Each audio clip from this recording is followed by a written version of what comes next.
Good day, sir, and to my classmate. I'm Mark Godwin C. D. Villa, and today I will discuss to you about educational and religious institution. So, according to Baron Peter Brougham, Lord Chancellor of Great Britain, 1778 to 1868, education make a people easy to live, but difficult to drive, easy to govern, but impossible to enslave. This chapter presents a discussion on the educational and religious institution of society, their roles and function, their structures and system, and their interrelationship with one another. This discussion on the educational institution revolves around the Philippine educational system, where areas the discussion on the religions, institutions examine the elements, belief system, and the organization of religion. Learning objectives. Number 1 is to know the educational and religious institutions as well as identify the normative system beliefs, social norms, and values operating in the institutions, especially that of laws. So number 2 is to recognize the importance of educational and religious institutions to social life and understand the structures and mechanism of social institution in serving their purpose and functions. So number three and the last is to describe the Philippine educational system and identify its problem and understand the principle underlying religion. So, educational institution. The educational institution refers to the established normative system of providing and receiving educational and training. So, dito sa educational institution po is, one example po nito is yung mga paaralan dito sa Pilipinas. Like, ano po yung mga UP, yung mga elementary school, yung high school, yung college. Isa po yun sa example ng educational institution which is nagpo-provide po sa mga bata para matuto or para ma-enhance yung mga skills nila like reading skills, writing skills, yung then nagbibigay din po ang educational institutions ng mga courses like sa college po yung education, engineering, accountancy, and marami pa pong iba. So, next one po is education. May be defined as a process of learning that involves developing the cognitive, affective, and psychomotor skills of a person which leads to change. So, yung pong education is natututunan po siya sa educational institution or tinuturo po siya ng educational institution, yung education. Yun na nga pong sinabi ko kanina na through educational institution na ituturo yung education, which is yung education po is nag-i-enhance ng skills ng bata. The function of education, on the other hand, pertains to the realized outcomes or consequences of learning. Number 1 is knowledge acquisition. School laid down the foundation for structured learning and providing students with a range of learning tools, materials, and interactive learning experience. So, dito po sa knowledge acquisition is ang isang educational institution po, which is yung school, is nagbibigay ng service sa bata or mga activities like yung nga pong halimbawa magtuturo ka. Halimbawa po ako, magtuturo ako sa isang school. Gagawa po ako ng mga visual aids or mga activities para po para mas enjoy o para makinig sa akin yung mga bata na tuturuan ko. Yun po yung knowledge acquisition. Number 2 is skills development.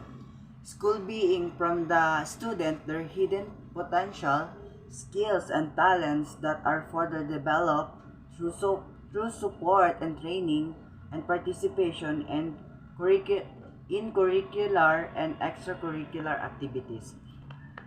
So, dito naman po sa skills development is dito nga din po nai-enhance yung mga skills ng bata, like yung sa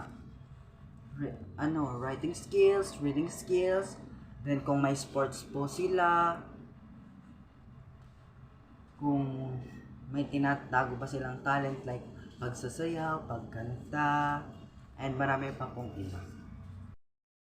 Number 3 is values formative. School mold the character of students by imbibing is them the values integrated in the courses or subjects. So, dito naman po sa values formative is dito na po pumapasok yung mga subjects like yung sa mga tinuturo po yung core values like sa ESP po. Yun, dun po pumapasok yung kung ano ba to, kung tinuturoan po sila ng mga teachers kung paano maging makadiyos, makabansa, makakalikasan, makatao. Then tinuturo din po ng school yung tamang pag-uugali or tamang halimbawa po paggalang sa matanda, pagbo at opo. Yun po. Number 4 is socialization. School offer a new environment, a second home, a second family with prayer groups, and second parents with teacher.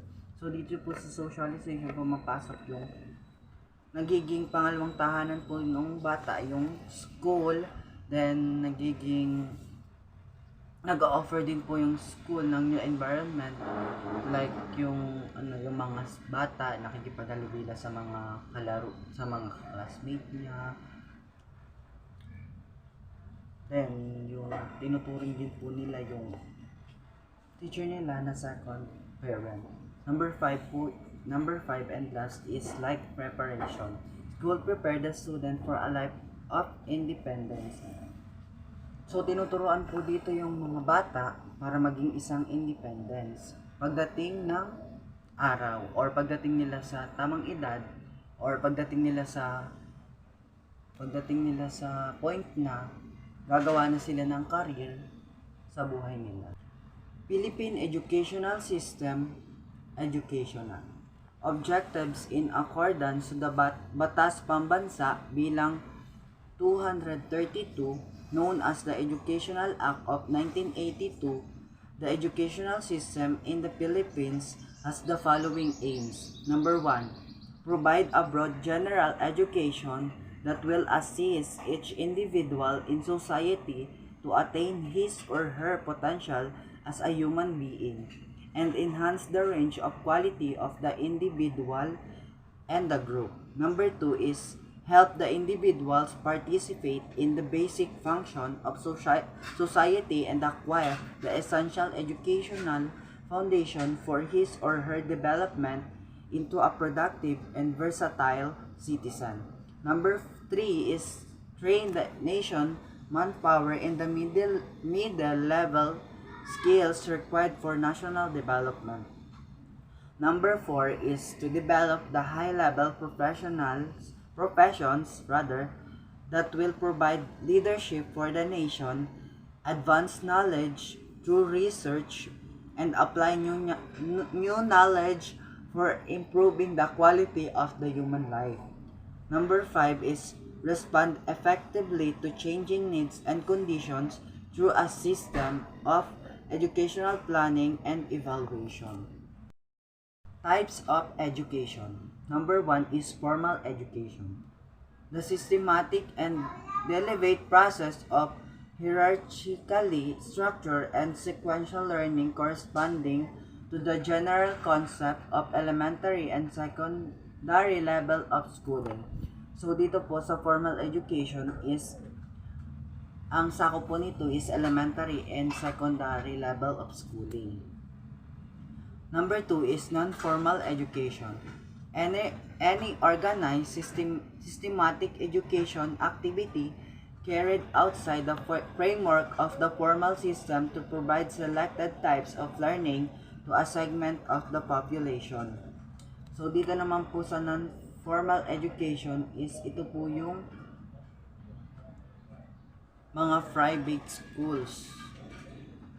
Private schools. Oo nga. Then yung formal education po, ito po yung mga public schools. Number 3 and last type of education is informal education. A lifelong process of learning by which every person acquired and accumulates knowledge, skills, attitudes, and insight from daily experience at home, at work, play from life itself. Yung informal education naman po is, ito daw po yung natutunan natin sa mga daily experience natin, like sa home, sa work, sa mga experience natin sa buhay. Yan yung mga experience natin ng mga nag-aaral pa tayo. Measures taken for accessible quality education. Republic Act number 10157, also known as the Kindergarten Education Act, enacted on July 25, 2011 and signed into law by President Benigno C. Aquino III on January 20, 2012. The educational policy of the Philippine State is declared under Article 2, Section 17 of the 1987 Philippine Constitution as follows. Republic Act number 7277 or the Magna Carta for Disabled Person calls on all learning institutions to take into account the special needs of disabled person, of those who are physically and or mentally challenged with respect. Republic Act 7836 signed into law on December 16, 1994, otherwise known as the Philippine Teachers Professionalization Act of 1994, with the objectives of the promotion to elevate and encourage innovations and improvements, and HEIS, the CHED grants the following status recognition. Center of Excellence or COE, collegiate programs that meet the highest level of quality. Center of Development or COD, programs that have the potential to be centers of excellence. Number 3 is autonomous status, institutions with level 3 accreditation of programs, outstanding performance of graduates in licensure examination, and a long tradition of integrity and untamized reputation in the field of higher education. So, ang COE daw po is ang program na nag-meet ng highest quality. Ang COD naman po is ito daw po yung programs that have potential na nakasenter sa excellence. Ang autonomous status naman po is kapag yung institution po is nasa level 3, then kapag mataas daw po yung level ng mga nakapasa sa licensure examination. The last function of education is deregulated status, a category leading to autonomous status. A federalization of accrediting agencies of the Philippines or FAAP certifies the accreditation of programs as evaluated by the following. Number 1, Philippine Association of College and Universities Commission Accreditation or PACO-CON. Number 2 is Philippine Accrediting Association of Schools, College and University or PASCU. Number 3 is Association of Christian Schools and College Accrediting Agency Incorporated or ACSC AAI. Number 4 and last is Accrediting Agencies of Chartered and Universities of the Philippines or AACUP. The levels of accreditations are as follows. Level 1, applicant status. program which have been undergone a preliminary survey, BSET, and certified by the AAP as being capable of acquiring accredited status within 2 years. So dito sa level 1 po is nag-a-apply pa po yung isang educational institution. Number 2 is accredited status. Program which have been granted accredited status by any of the members agencies of the AAP and whose status is certified by the letter. So dito naman po sa level 2 is parang nagbigay na po yung isang educational institution ng letter dun sa AAP, and which is yung AAP naman po is parang i-accredited o isi-certified yung letter ng isang educational system. Level 3 is accredited status. Program which have at least been accredited and have met additional requirements based on criteria, guidelines set by AAP. So dito naman po sa level 3 or accredited status is yung isang educational institution is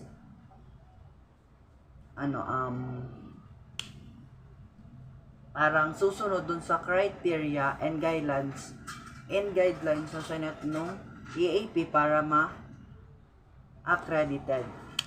Level 4 o accredited status, institution that have distinguished themselves authorized in academic discipline to which they enjoy prestige comparative to that of international universities. So dito naman po sa level 4 accredited status is yung isang educational institution is parang na-accredited na, or parang kapag na-accredited na is magiging na siyang university. Educational agencies. Number 1, Department of Education or DepEd. The departments supervise all levels education institution. 1.1 Bureau of Elementary Education o BEE. It responsible